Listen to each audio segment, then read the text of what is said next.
Hey everyone, my name is Ashley and I grew up as a Jehovah's Witness. I'm here to talk about my experience and to try to help other people who have been through it or are going through it.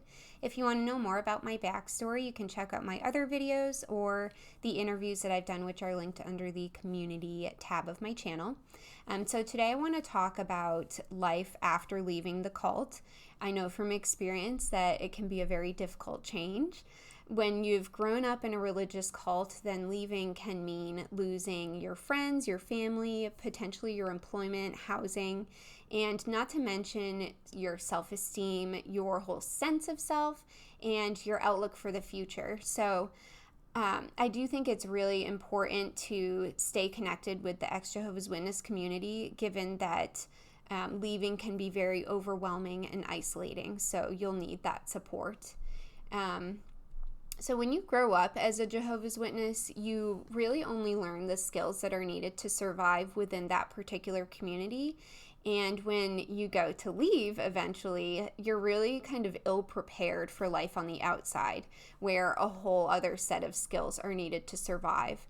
So I want to talk about the steps that I think someone should take to really develop those skills and to be successful in life after leaving the cult. I've been out about 13 years and I struggled needlessly for a long time. So if what I've learned can help just one or two people, then I'll feel pretty good about that. So I'm going to detail some steps that I think you should take if you've left or you're thinking about leaving. And as a guide to those steps, I want to use a popular psychology theory called Maslow's hierarchy of needs. If you haven't heard of this, then maybe your first step should be to Google that, because it's a really cool theory on human needs, human motivation, and behavior. The needs are set up in a pyramid style in 5 groups, where the theory goes that the bottom level must be satisfied before you can move on to the next level. So the first level on Maslow's hierarchy of needs are physiological needs. So these are our most basic physiological or bodily needs for food, air, water, shelter, etc. The next level is safety needs. So that includes employment, health, personal security, resources, etc. In my mind, these two levels kind of go together, because in order to have your physiological needs met, food, shelter, you have to have employment and health and resources.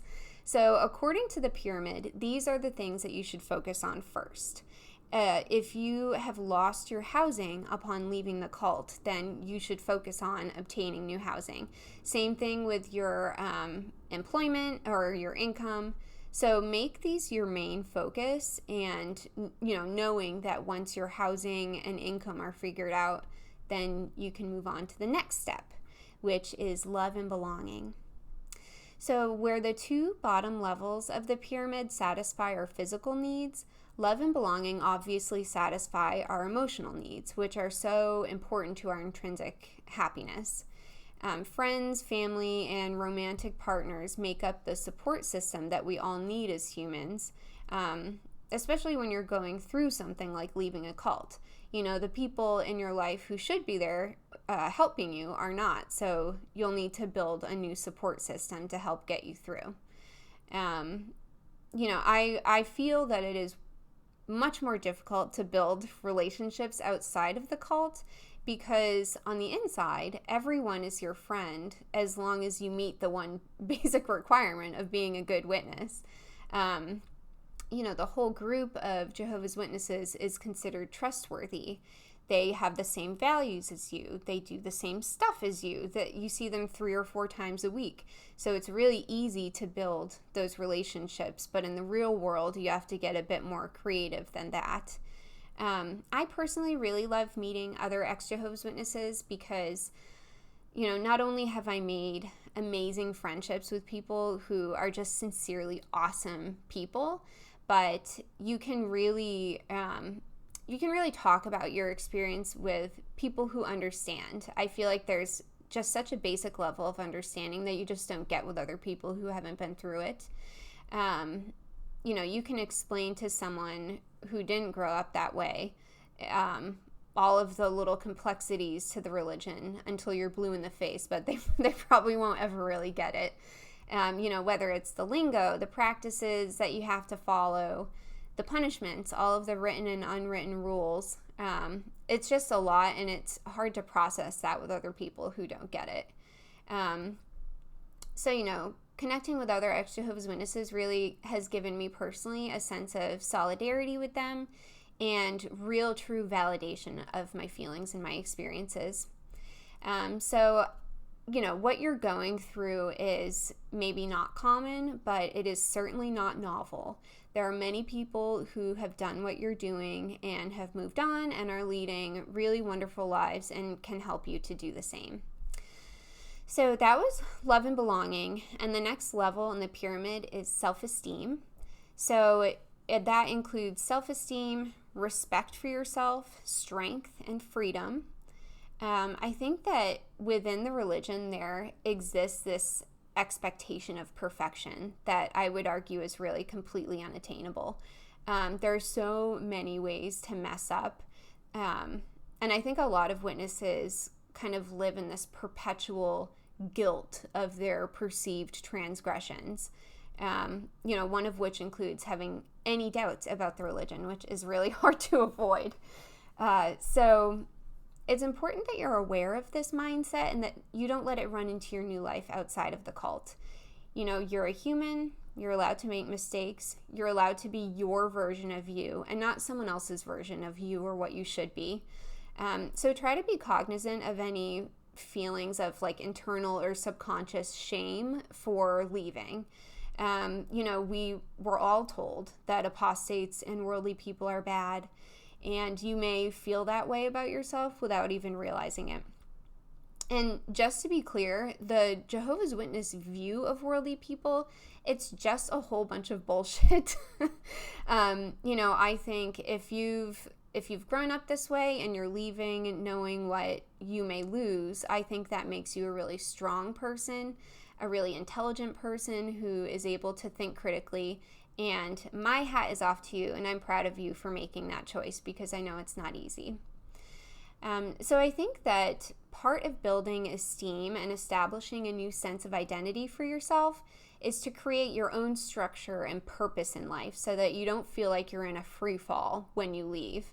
When I left, even though I knew it was the right decision, I found it really difficult to figure out who I was as an individual and what I wanted out of life. And I kind of had this feeling of being out of control, which I don't imagine is an uncommon feeling for people who grow up in such a rigid environment and then separate themselves from it.